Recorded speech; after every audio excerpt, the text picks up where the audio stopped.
Okay. கடைசியாக வந்துகிட்டு விட்ட வந்துகிட்டு பாத்தீங்கன்னு சொன்னா ஐ திங்க் இந்த ரெண்டாவதுல விட்டு நினைக்கிறேன். ஸோ உரிமையாளர் சொந்த பணத்துல இப்ப நான் சொன்ன முதல் வயசுல செலுத்திய பெருமதிசே 12,000. இது வந்துகிட்டு காசாங்க குறையும் அதே பொறுப்பையும் குறைக்கும். இது ரெண்டையும் தான் குறைக்கக்கூடிய விஷயம் தவிர உரிமையாண்மையில எந்த ஒரு மாற்றத்தையும் ஏற்படுத்தாது. ஏன் இப்ப அவருக்கு அந்த விஷயம் நான் சொல்லிட்டேன். கடன் பட்டோனும் சரி, கடன் கொடுத்தோனும் சரி, சரியா? அவங்க வெட்ட பெறுகின்ற பொழுதோ நீங்க கடன் பட்டோன்னு பாருங்க. கடன் பட்டோனுக்கு பகுதி என்ன சொல்லுது? கடன் பட்டம் கட்டுப்பாட்டு கணக்கு வரவு. அதே மாதிரி வந்துகிட்டு விற்பனை கணக்கு செலவு, வெட்கட்டுப்பாட்டு கணக்கு செலவு. அதே காசுக்கு பெற்றா காசு கணக்கு வரவு. அதே டைம் வந்துட்டு சாரி விற்பனை கணக்கு செலவு, வெட்கட்டுப்பாட்டு கணக்கு செலவுங்கிறது. ஏன் அவன் காசு விற்பனை செய்கின்ற ஒரு நபர் அவன் நம்மகிட்ட தந்துருவான் வெட்டையும் சேர்த்து. நம்ம வெட்ட கொடுக்கணும். இப்ப நம்ம தான் கடனுக்கு கொள்முதல் செய்யறோம். Right? நம்ம கடனுக்கு கொள்முதல் செய்யும் பொழுதோ நம்ம யாரும் விற்க மாட்டோம். அப்ப நம்மளுக்கு விற்கிறவனுக்கு என்ன, அவன் அவன் நம்ம கொடுப்பான் காசு. முதல் சென்னை நடந்துச்சு. அவன் நம்ம காசு தந்தான். நம்ம என்ன செஞ்சோம்? கொடுத்தோம் வெட்டு. இப்ப நம்ம என்ன செய்யணும்? அவன் நிலைக்கு நம்ம போறோம். அவன் நிலைக்கு போனா என்ன? அவன் தான் கடனுக்கு கொள்வனை செஞ்சோம். கடனுக்கு கொள்வனை செஞ்சா காசு தருவான் தானே. அதே மாதிரி நம்ம இப்ப கடன் கொடுத்தோம். அதாவது கடன் கொடுத்தோம்னா ஒரு பொருள் நீ வாங்கிக்கோம் கடனுக்கு. இப்ப நம்ம என்ன செய்வோம்? காசு கொடுப்போம். இன்னைக்கு பொருளுக்கு நான் கடன் வாங்கிய பொருளுக்கான காசு, இல்லாத நான் கொள்வனை செஞ்ச பொருளுக்கான காசு. அதை என்ன செய்வாரு? கடன் கொடுத்தோன்னு என்ன செய்வாரு? அவரு போய் கொடுப்பாரு. அவன் தான் விஷயம். அப்படி என்ன செய்யப்பட மாட்டேங்குது. பெருசிய பெருமதி வரல, ஒரு மாற்றத்தை ஏற்படுத்தாது. உரிமையா சொந்த பணத்தில் செலுத்திய வங்கி கடன் தவணை பணம் என்ன செஞ்சு 25,000. உரிமையான சொந்த பணத்தை எடுத்துட்டு வந்து என்ன செஞ்சுக்காரு? போட்டு அதாவது வணிகத்துக்கு எடுத்துக்காரல, வணிகத்துக்கு எடுத்துக்க டிரெக்டா பேங்குக்கு போய் என்ன செஞ்சுக்காரு? கொடுத்துருக்காரு. டிரெக்டா பேங்க் போய் கொடுத்தா நடக்க போகுது? அது ஒரு மேலதிக மூலதனம். அது என்ன செய்யும்? உரிமையாண்மையை கூட்டும். உரிமையாண்மை எவ்வளவு கூட போகுது? 25,000 கூடும். இதுல 25,000 கூடும். கடன் பட்டி எவ்வளவு? 5,000. கடன் பட்டி எவ்வளவு? 5,000 ஒரு செலவு. அதை என்ன செய்வோம்? நம்ம மைனஸ் பண்ணுவோம். ரைட்? 5,000 என்ன செய்வோம்? மைனஸ் பண்ணுவோம். அதாவது எதுக்குதான பொறுப்பு? இந்த பொறுப்பு என்ன செய்ய போகுது? வங்கி கடன் அறிக்க போகுது. வங்கி கடன்ல வந்து எவ்வளவு நம்ம வைத்திருக்கோம்? 25,000. அப்ப இந்த மைனஸ் பாவம் எவ்வளவு? மைனஸ் ஆக போற விஷயம் எவ்வளவு? 20,000. 20,000 என்ன செய்ய போகுது? மைனஸ் ஆக போகுது. அதே டைம் வந்துக்கிட்டு உரிமையாண்மை இருக்குதானே. இந்த உரிமையாண்மை என்ன நடக்க போகுது? உரிமையாண்மையில வந்துக்கிட்டு ரைட், உரிமையாண்மை எடுத்துக்கொண்டீங்கன்னு சொன்னா உரிமையாண்மையில வந்துக்கிட்டு எவ்வளவு போட்டிக்கிற மூலதனமா? 25,000. சோ மூலதனத்துல வந்துக்கிட்டு 25,000 வந்துக்கிட்டு என்ன நடக்க போகுது? கூட போகுது. 25,000 கூட போகுது. அதே டைம் வந்துக்கிட்டு என்ன நடக்க போகுது? கடன் பட்டிங்கிறது ஒரு செலவு. அந்த செலவு என்ன செய்ய போகுது? குறைக்க போகுது. Minus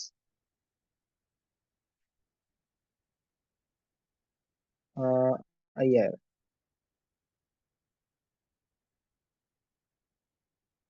right. மைனஸ் அந்த 25,000 5,000 போன எவ்வளவு? பிளஸ் 20,000 தானே. Plus 20,000 minus 20,000 equal to 0. Right. இப்ப என்ன நடக்க போகுது? இது நம்மளுக்கு தேவையில்லை. இது இது இது நம்மளுக்கு தேவையில்லை. ஏன் அவன் கேட்டது தேரிய சொத்து தான். தேரிய சொத்து என்ன நடக்க போகுது? 20,000 பிளஸ் ஆக போகுது. ஏன் மேலதிக மூலதனம் 25, கடன் பட்டி 5, அப்படி எவ்வளோ? பிளஸ் எவ்வளோ? 20,000 வரப்போகுது. ரைட். அடுத்தது கடன்படினோரும் 10% காசு கழிவு. கடன்படினோரிடம் என்ன நடக்க போகுது? 10% என்ன செய்தான்? காசு கழிவு நம்ம கொடுக்க போறோமா? அப்ப 10% காசு கழிவுன்னு சொன்னா நம்ம கடன்படினம் வந்துக்கிட்டு நம்ம என்ன செஞ்சிருக்கோம்னு சொன்னா காசு கடனுக்கு வித்திரிக்கம். காசு கழிவு கழித்து பெறப்பட்ட ஒரு காசு தான் எவ்வளோ? 36,000. கொடுக்கல் வாங்கல்களே பின்னர் வணிகத்தின் தேர்வு சொல்ல 36,000 சொன்னா ரைட். 36,000 சொன்னா எவ்வளவு? அதாவது நம்ம கடன் கழித்திருக்குதானே. கடனை வஞ்சிக்கிற விஷயத்த கழிச்சு போட்டு பெற்ற காசு தான் அந்த 36,000. சரியா? இப்போ ஃபார் எக்ஸாம்பிள் எங்க இருக்கு? ஸோ 36,000 சொல்லிக்காங்க. அப்ப 36,000 எத்தனை பர்சன்டேஜ் அறிக்க போகுது? ரைட். 90% அறிக்க போகுது. இல்லையா? 90% தான் இருக்க போகுது. அப்ப அதை நம்ம 90% அடிக்க போகணும்னு சொன்னா நம்ம எத்தனை பெர்சன்டேஜ் பார்க்கணும்? 10% பார்க்கணும். அப்பதான் நம்மளுக்கு என்ன நடக்க போகுது? கொடுத்த கழிவு கிடைக்கும், ரைட் இல்லையா? கொடுத்த கழிவு நம்மளுக்கு கிடைக்கக்கூடியதாக இருக்கு. இப்ப எவ்வளவு வரப்போகுது கொடுத்த கழிவு?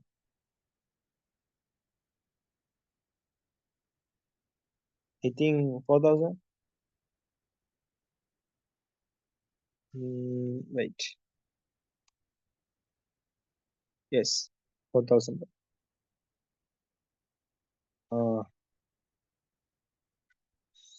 ஒரு ஸ்கிரீன் ஷேர் ஆகலையா? வெயிட் வெயிட், ஸ்கிரீன் ஷேர் ஆகிட்டேன்.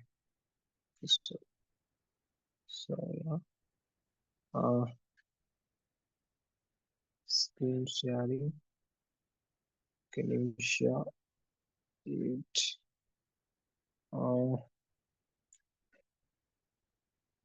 Okay okay right.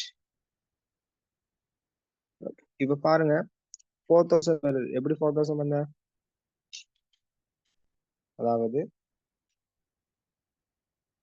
முதலிಗೆ 36,000. சரியா? இந்த 36,000 அதுக்கு எவ்வளவு சமனா இருக்க போகுது? 90க்கு சமனா இருக்க போகுது. 90க்கு 10% பார்த்தோம்னு சொன்ன 10% கழிச்சு வந்ததுதான் இது. எவ்வளவுக்கு சமனாய்க்க போகுது? 90. அப்ப 90க்கு சமனாய்க்குன்னு சொன்னா 90 பிரிச்சு எத்தனை ஆள பெருக்கணும்? சோ 90 பிரிச்சு 10 பெருக்கணும். பெருக்கினா எவ்வளவு வரப்போகுது?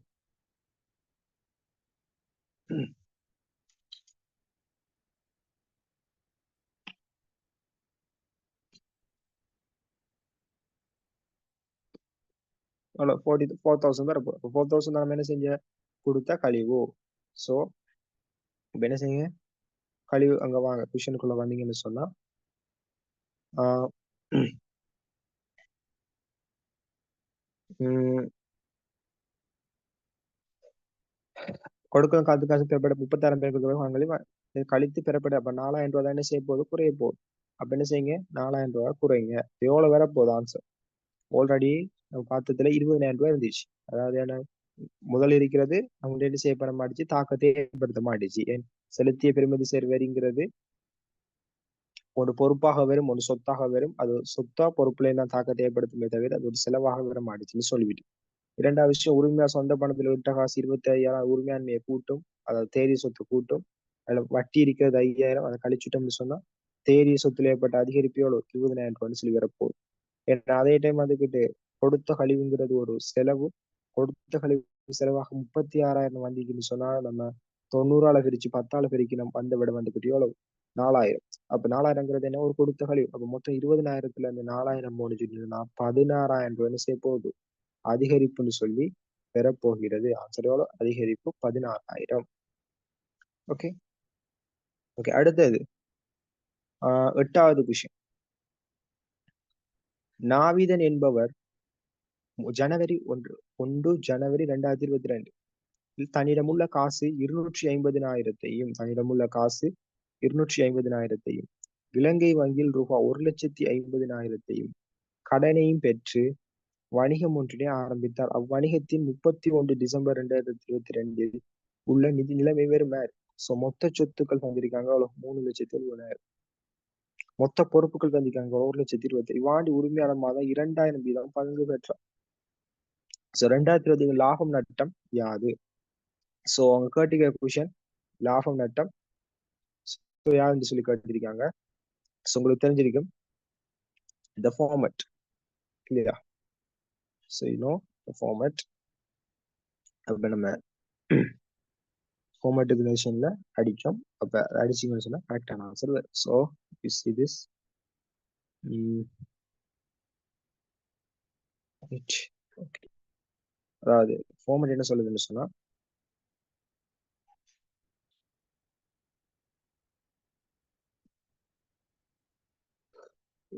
wait. Okay, right.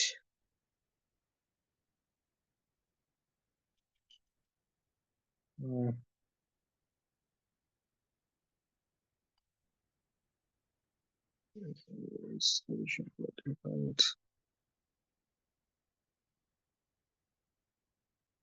Okay. இப்ப அதுல மூணாவது செய்ய வேண்டிய விஷயம் இறுதி உரிமையாண்மை.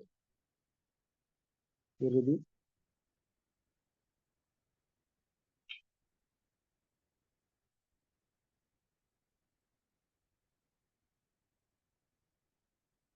right? இறுதி உரிமையாண்மை எடுத்துக்கொள்ளும்.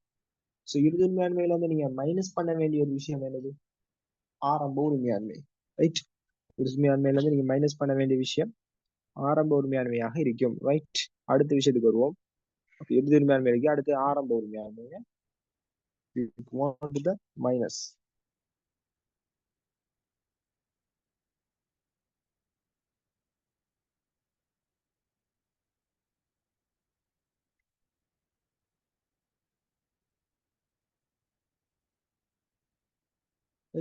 ஆரம்ப உரிமையாண்மை மைனஸ் பண்ணணும். ஏன்னா அதே டைம் வந்துகிட்டு மேலதிக மூலதனம் இருக்கா கொஷன்ல? நான் ஃபார்மேட்டா சொன்ன போது இறுதி உரிமையான ஆரம்ப உரிமையான அனுப்பி வரப்போகுது. இறுதி உரிமையாண்மையில இருந்து ஆரம்ப உரிமையாண்மையை கழிச்சு வர போறது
தேதி சொத்துல ஏற்பட்ட அதிகரிப்புங்கிற விஷயம் வந்து வேறு. அது இந்த கணக்குப்படி தேதி சொத்து ஏற்பட்ட அதிகரிப்பு தான் பெறும். மற்றதெல்லாம் சில டைம் சேர்ந்து குறைவு வரும். ஏன்னா இதுல வந்துகிட்டு ஆஹ் மேலதிக மூலதனம் விட்டிருக்காங்களான்னு பாத்தீங்கன்னு சொன்னா இதுல வந்துகிட்டு மேலதிக மூலதனம் விட்டல. ரைட். மாதம் ஓகே. மேலதிக மூலதனம் விடல. என் 2000 ரூபாய் வீதம் என்ன செஞ்சுக்காரு? பற்றிருக்கிறார். ரைட். 2000 ரூபாய் வீதம் பற்றிருக்கிறார். மேலதிக மூலதனம் விடல. அப்ப என்ன செய்யப்படுது? பற்றிக்கிறான்னு சொன்னா மாதாந்தம் 2000 சொன்னா 2020 கேட்டுகள் எப்ப? 2022 ஆண்டுக்கானது. 2022 ஜனவரி 1ல இருந்து ஸ்டார்ட் பண்ணி 2020 டிசம்பர் வரைக்கும் பட்டினி எவ்வளவு வரப்போகுது? 24,000 வரப்போகுதுண்ணே. ரைட். ஸோ இது 24,000.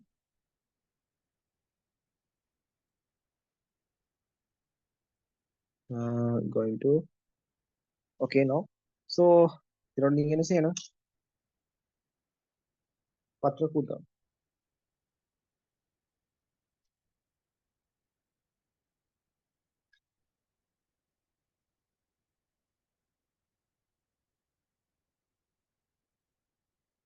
ரைட்.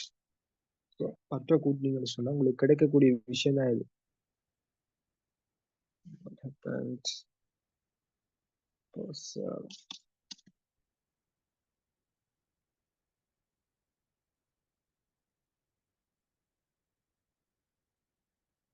ஓகே. இப்ப நீங்க என்ன செய்யணும்? பற்ற வந்துகிட்டு யூ கேன் சி திஸ் கூட்டி காட்டக்கூடிய ஒரு விஷயமாக இருக்கும்.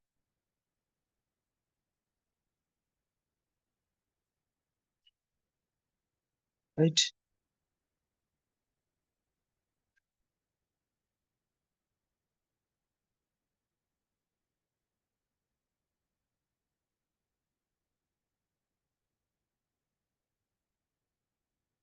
ஓகே. இப்ப நான் கூட்டினீங்கன்னு சொன்ன வரப்போட ஆன்சர் தான் என்ன நினைக்க போகுது உங்களுக்கு?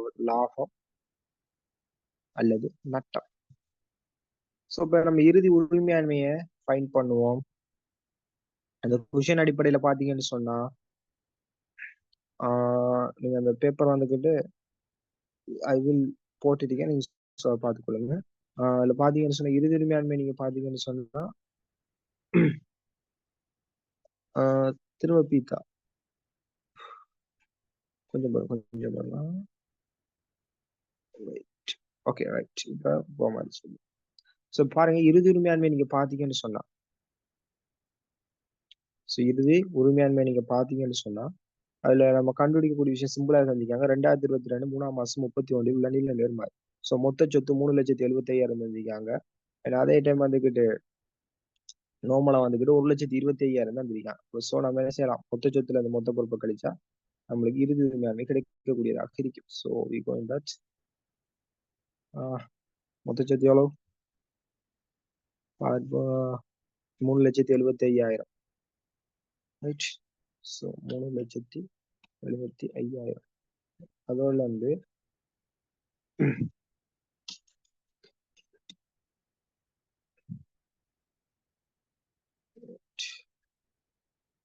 ஓகே. ஸோ 3,75,000 சரியா? ஓகே. அடுத்தது அதுல வந்து நீங்க கழிக்க வேண்டிய விஷயம் என்ன?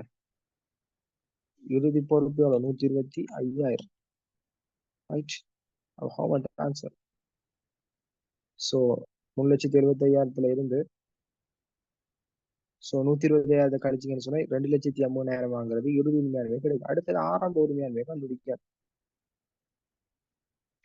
பாத்தீங்கன்னு சொன்னா 1 ஜனவரி 1 தன்னிடம் உள்ள காசு 2,50,000 விலங்கை வங்கியில் 1,50,000 கடனா பெற்றிருக்காரு.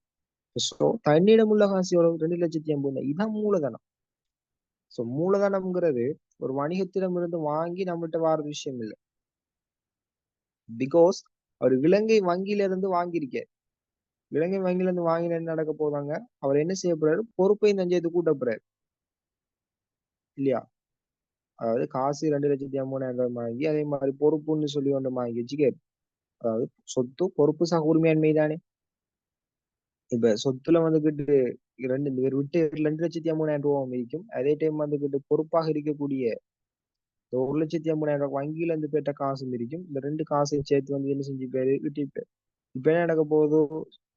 பொறுப்புல வந்துகிட்டு இந்த 1,50,000 பிளஸ் பண்ணிருக்க போகுது. அதே டைம் வந்துகிட்டு மூலதனமாக இருக்கக்கூடிய காசு வந்துகிட்டு எவ்வளவு நினைக்கிறீங்க? 2,50,000 பிகாஸ் ஏன்னு சொன்னா நம்ம திரும்ப என்ன செய்வோம்? அந்த 1,00,000 நிறுவனத்துல இருந்துதான் நம்ம என்ன செய்வோம்? இந்த 1,50,000 கட்டுவோம். பிகாஸ் இவர் இப்ப நிறுவனத்துல இருந்து இந்த 1,50,000 கட்டாம விட்டேன்னு வச்சுக்கோங்களேன். நிறுவனத்துல இருந்து இந்த 1,50,000 கட்டாம சொந்த காசுல இருந்து எடுத்துக்கொண்டு போய் இந்த 1,50,000 செஞ்சாரு கொடுத்தருன்னு சொன்னா என்ன நடக்க போகுது? அது கொடுத்தருன்னு சொன்னா ஆஹ் அது வந்துகிட்டு மூலதனமாகத்தான் இருக்கும். ஆனா இப்ப பாருங்க, இவர் சொல்லிக்காரு 2,20,000 இல்ல காசு 2,50,000 விலங்கை வங்கியில் ரூபாய் 1,50,000 கடனை பெற்று வணிகம் ஒன்று ஆரம்பித்தார். இவர் எந்த நோக்கத்துல வணிகத்தை ஆரம்பிச்சான்னு சொல்லி உங்களுக்கு தெரியுமா? காசு இவர் கொடுத்திக்காரு. மற்ற இந்த 1,50,000 நிறுவனத்தில இருந்து எடுத்து கொடுப்போம்னு சொல்லி ஆரம்பிச்சாரோ இல்ல அவரோட காசுல இருந்து கொடுத்து ஆரம்பிச்சாரோன்னு சொல்லி நமக்கு தெரியாது. பட் அவரு கொடுக்கக்குள்ள 1,50,000 அது எப்ப கொடுக்கறோ அந்த அடிப்படையில அந்த டைம்ல அவர் நிறுவனத்துல இருந்து எடுத்து கொடுக்கறா இல்ல மேலதிக மூலதனம் எடுத்து கொடுக்கறான்னு சொல்லி அந்த டைம்ல அதுக்கு நம்ம பதிவு சரியா? இப்ப இதை வச்சு நம்ம என்ன செய்ய முடியாது, எந்த முடிவுக்கும் பெற முடியாது. பட் இது ஒரு பொறுப்பாகத்தான் இருக்கும். இலங்கை வங்கியில் அந்த டிசம்பர் 150,000 கடனை பெற்று வணிகம் ஒன்று ஆரம்பிச்சிருக்கேன்னு சொன்னா நம்ம என்ன செய்ய முடியாது, பொறுப்பை எடுத்துக்கொள்ள முடியாது. அந்த அடிப்படையில ஆரம்ப உரிமையாண்மையாக வரக்கூடியது இந்த 2,50,000 மாத்திரம்தான். அப்ப பொறுப்பு என்ன செய்யப்பட மாடிச்சு, பெற மாடிச்சு. இதுதான் சொல்றது எது.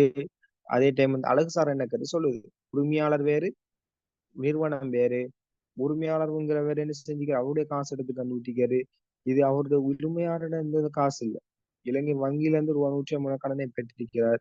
சம்டைம் இப்படி சொன்ன நடக்கும், பெற்றிருக்கிறார். இதனை வந்துகிட்டு அவர் தன சொந்த செலவுல எதிர்காலத்துல வந்துகிட்டு தீர்க்கிறதுக்கு தயாராக இருக்கிறார். அப்படி ஒரு வார்த்தை வந்துருச்சுன்னு சொன்னா என்ன நடந்திருக்க போகுது, அதுவும் ஒரு மூலதனமா வந்திருக்கு. இப்போதைக்கு இது என்ன செய்யப்பட மாடிச்சு, மூலதனமாக வராது.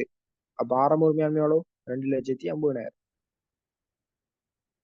சோ ஆரம்ப உரிமையாண்மை 2,50,000.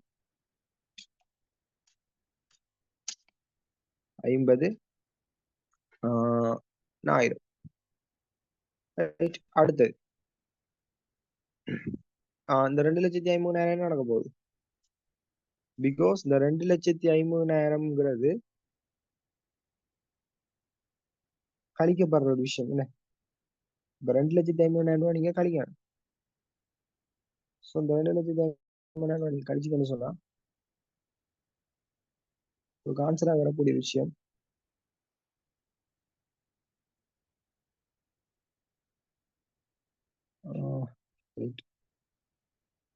ஓகே. அப்ப நீங்க 2,50,000 நீங்க கழிச்சிட்டீங்கன்னு சொன்னா -2,50,000. இப்ப நீங்க இதை போட்டு பாருங்க, எவ்வளவு இருக்கும்? 0 வந்து ஒரு answer. So you're going to get the answer 0, right? You getting the answer எவ்வளவு வரப்போ 0 உங்களுக்கு ஆன்சரா கிடைக்கும். இப்ப பற்றாக இருக்கிறது எவ்வளவு? 2,000. ஸோ 2,000 தர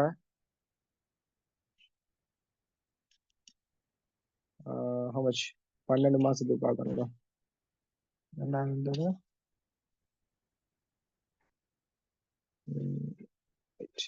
ஸோ 2,000 தர வெயிட் டிவிஷன் 2,000 தர 12 how much 24,000. இப்ப உங்களுக்கு இலாபமாக வரக்கூடிய விஷயம் எவ்வளவு?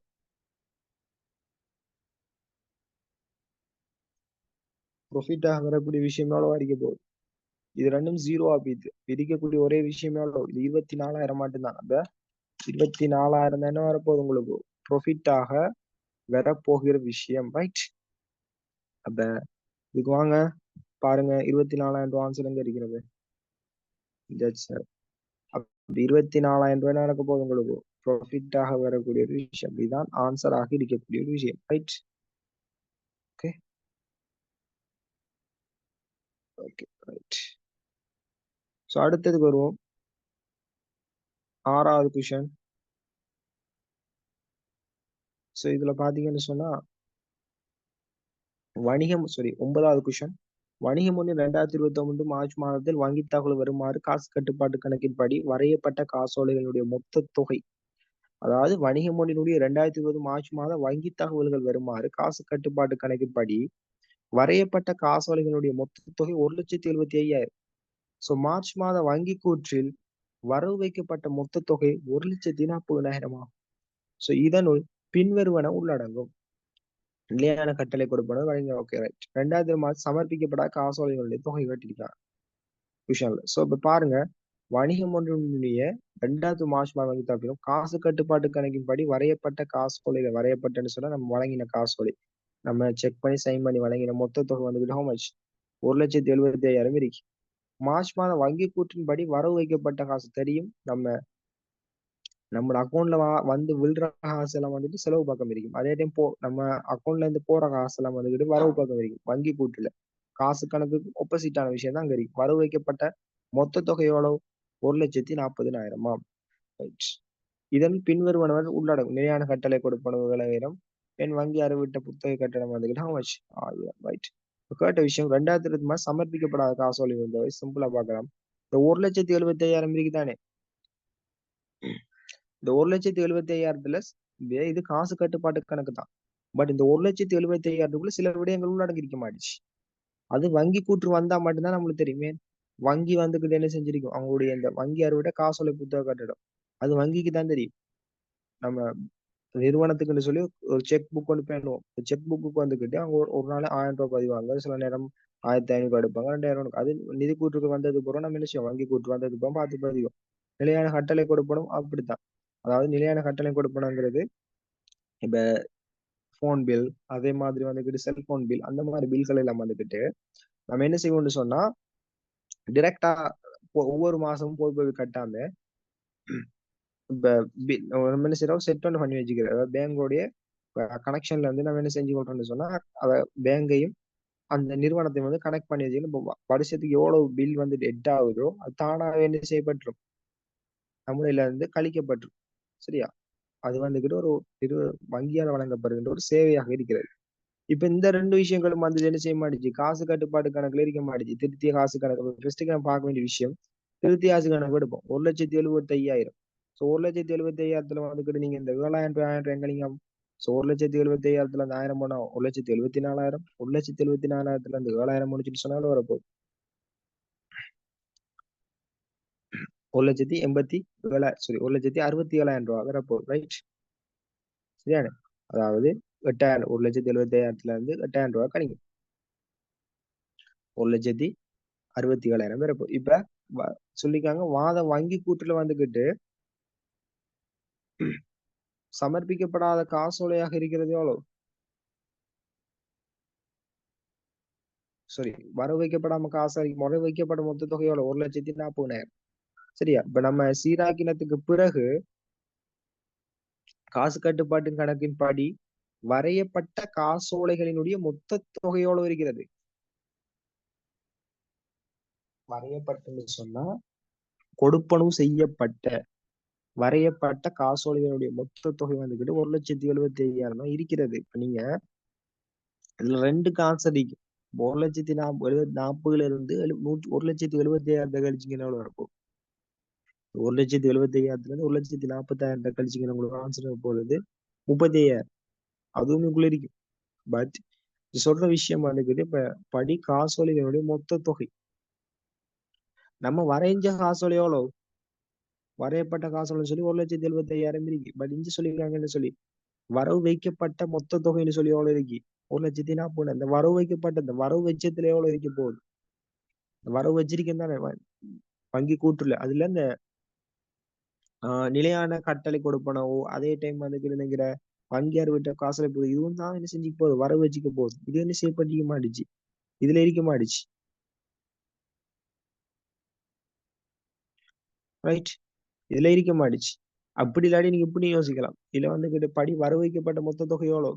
1,40,000. இந்த 1,40,000 இருந்து என்ன செய்யுங்க? நினைக்கிற 7,000 சரி, நினைக்கிற 1,000 சரி, என்ன செய்யுங்க? கழிச்சுடுங்க. 7,000 சரி, 1,000 சரி, கழிச்சுட்டீங்கன்னா எவ்வளவு வரப்போகுது? 1,40,000 இருந்து இந்த 7,000 எவ்வளவு வரப்போகுது? 8,000. 1,40,000 இருந்து இந்த 8,000 கழிச்சுட்டீங்கன்னா 1,32,000 வரப்போகுது, ரைட்? ஏன் இந்த நிலையான கட்டளை புத்தக கட்டணத்தையும் இந்த காசோலை சமர்ப்பிக்கப்படாத காசோலை கட்டணத்தையும் என்ன செஞ்சிட்டோம்? கழிச்சிட்டோம். இப்ப கழிச்சிட்டு எவ்வளவு இருக்கு? 1,32,000. 1,32,000 தான் என்ன செஞ்சிருக்கு? இல்ல நம்ம என்ன செஞ்சிருக்கோம்? வரையப்பட்ட காசோலை அறிக்கப்படும் விஷயம், ரைட்? வரையப்பட்ட காசோலையா இருக்கக்கூடிய விஷயம். இப்போ 1,32,000 இருந்து 1,75,000 இருந்து இந்த 1,32,000 கழிங்க அப்போ, ரைட்? 1,72,000 இருந்து 1,72,000 இது கழிக்கக்கூடிய விஷயம் வந்து எவ்வளவு? சாரி, 1,72,000 இல்ல, 1,32,000. 75,000 இருந்து கழிக்கணும் 1,32,000. ஆமா சரி, 43,000. அப்ப ஆன்சர் எது? 43,000 தான் ஆன்சரா வரப்போகுது. வாய் ஏன் இல்ல 43,000 தான் யோசிங்க. ஏன் 43,000 தான் யோசிங்கன்னு சொன்னா இதுல இது பாத்தீங்கன்னு சொன்னா இதுல இருக்கக்கூடிய இந்த ஒப்பேஷன் சொல்றது, அதாவது வணிக மொழி மார்ச் மாதத்துல காசு கட்டுப்பாட்டு கணக்கின் படி வரையப்பட்ட, இப்ப நீங்க இப்படி யோசிச்சீங்கன்னு சொன்னா ஆன்சர் புலையா வந்துடும். இது இப்படி காசு கட்டுப்பாட்டு கணக்கின்படி வந்து என்ன செஞ்சீங்க? வரையப்பட்ட காசோலைகளுடைய மொத்த தொகை 1,75,000 இருக்கிறது. நம்ம சீராக்க வேண்டிய இந்த வங்கி அறுவிட்ட காசுல புத்தக கட்டணமும் சரி, மார்ச் மாதத்துல அறுவிடப்பட்ட புத்தக கட்டணமும் சரி, இது என்ன செஞ்சுக்க மாட்டோம்? வச்சிருக்க மாட்டோம். இந்த 1,75,000 இருந்துங்கிற சோ 8,000 கழிச்சு போட்டு வர விட எடுத்து இது ரெண்டுக்கு நீங்க ஒப்பிட்டு பார்த்து வந்தீங்கன்னு சொன்னா ஆன்சர் உங்களுக்கு 27,000 தான் தெரியும். பட் 27,000 வர மாட்டுச்சு. பிகாஸ் ஏன்டா காசு கட்டுப்பாட்டு கணக்கு இப்படி இருக்கு, right? Right. So that right. Okay, right. காசு கட்டுப்பாட்டு கணக்கு you have that, that's right. Okay, காசு கட்டுப்பாடு கணக்கு உங்களுக்கு எப்படி இருக்கு? இப்படி இருக்கு வச்சுக்கோமே. ஒரு காசு கட்டுப்பாடு கணக்கு சரி. சோ இப்படி இருக்கு.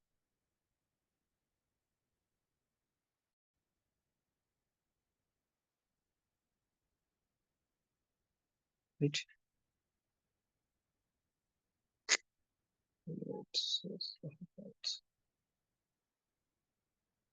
ரைட், இப்படி இருக்கு. இங்க செலவு பக்கம் வைக்கிற விஷயங்கள் என்ன வர போகுது? நிலையான கட்டளை கொடுக்கணதோ, வங்கி கட்டணம், ஏன்னா அதே டைம் வந்துகிட்டு ஆஹ் மறுக்கப்பட்ட காசோலைகள், ஏன்னா அதே டைம் வந்துகிட்டு வேற என்ன வரப்போ வேற சம்திங் சம்திங் சம்திங், அதாவது நம்ம பதியாது விடப்பட்ட விடயங்கள் எல்லாம் சில பிழைகள் இட்டிருந்தாலும் என்ன செய்ய போதாது இஞ்சல பக்கம் தான் பெறப்போகுது. பட் இப்ப இங்க பாருங்க, இந்த நிலையான கட்டளை கொடுப்பனவுகளாயிரம், இந்த வங்கி அறிவிட்ட காசுல புத்தொலை கட்டணம் போலாயிரங்கிறதெல்லாம் நம்ம செக்கா கொடுத்திருப்போமா? தட் இஸ் மை விஷயம். அது நம்ம செக்கா கொடுத்திருக்கக்கூடிய ஒரு விஷயமா? இல்ல. ஏன்? நிலையான கட்டணம் கொடுப்பனவா இருக்கலாம், அதாவது வங்கி கட்டணமாக இருக்கலாம். So இதெல்லாம் வந்து நம்ம என்ன செய்யறது இல்ல, செக்கா கொடுக்கறதில்ல. அது வங்கியை அறிவிடக்கூடிய ஒரு விஷயம். இப்ப நம்ம இதைஞ்ச வந்து வைக்கல, இங்க சொல்லிக்கிற விஷயம் காசு கட்டுப்பாட்டு கணக்கில் செலவுல வைக்கப்பட்டதனுடைய மொத்த தொகை இல்ல, நம்ம வரைஞ்ச காசோலையினுடைய மொத்த தொகை. காசோலைங்க வரையக்குள்ள வந்துகிட்டு காசோலை கொடுக்கறது ரெண்டு விஷயம் தான். ஒண்ணு என்ன செஞ்சிருப்போம், ஏதாவது பொருட்கள் கொள்வனவு செய்யக்குள்ள காசோலை வழங்கியிருப்போம், ஏதாவது ஒரு விஷயத்துக்காக காசோலை வழங்கியிருப்போம். இப்ப அந்த டைம்ல நம்ம காசோலை வழங்கிக்கிறதுனால நம்ம இதுல காசோலை வழங்கியிருப்போம். இப்ப இதை போட்டு இதை காசோலை வழங்கி இப்ப நிலையான கட்டளை கொடுப்பன இதுக்கு நம்ம காசோலை வழங்கல, அது வங்கி அறிவிட்டது. அப்ப நம்ம காசோலை வழங்கினதோட 1,75,000. Right? ஆனா இந்த வரவு வைக்கப்பட்ட பாருங்க, இங்க வங்கி கூட்டுல வந்துட்டு வரவு வைக்கப்பட்ட காசோலையினுடைய மொத்த தொகைன்னு சொல்லியிருக்கிறதா, மொத்த தொகைன்னு சொல்லியிருக்கிறதா? இங்க சொல்லிருக்கிற விஷயம் மொத்த தொகைன்னு மாத்திரம் தான் சொல்லியிருக்கு. அங்க எதா இருந்தாலும் சரி, காசோலையா கொடுத்தாலும் சரி, அதாவது நம்மகிட்ட இருந்து காசு போய்க்கிற விஷயம் எல்லாமே அங்க இருக்கும். அதை வங்கி எடுத்த இது இப்ப இது ரெண்டையும் நம்ம என்ன செஞ்சிருவோம், கழிச்சிடுவோம். இது ரெண்டையும் கழிச்சுட்டோம்னு சொன்னா அங்க வேற எதுவும் அவங்க சொல்லலையே. காசோலையில மொத்த தொகை 1,75,000 இருக்குன்னு சொல்றாங்க, அந்த மொத்த தொகையில வந்துட்டு 1,40,000. நம்மகிட்ட காசோலை எல்லாம் போன விஷயங்கள் ரெண்டும் தான். இது ரெண்டையும் கழிச்சுட்டோம்னு சொன்னா இப்ப இந்த இந்த வரவு வைக்கப்பட்ட இருக்கக்கூடிய அம்பட்டுமே என்ன இருக்கு, காசோலை வச்ச விட தான் இருக்க போகுது. அப்ப இங்க காசோலை வச்சு 1,75,000 இருக்கு, இங்க காசோலை வச்சு 1,32,000 இருக்கு, கழிச்சுட்டு போட்டு பாத்தீங்கன்னு சொன்னா அப்ப ரெண்டு கடையில வித்தியாசம் நினைச்சு சமர்ப்பிக்கப்படாத காசோலையா இருக்க போகுது. ரைட்.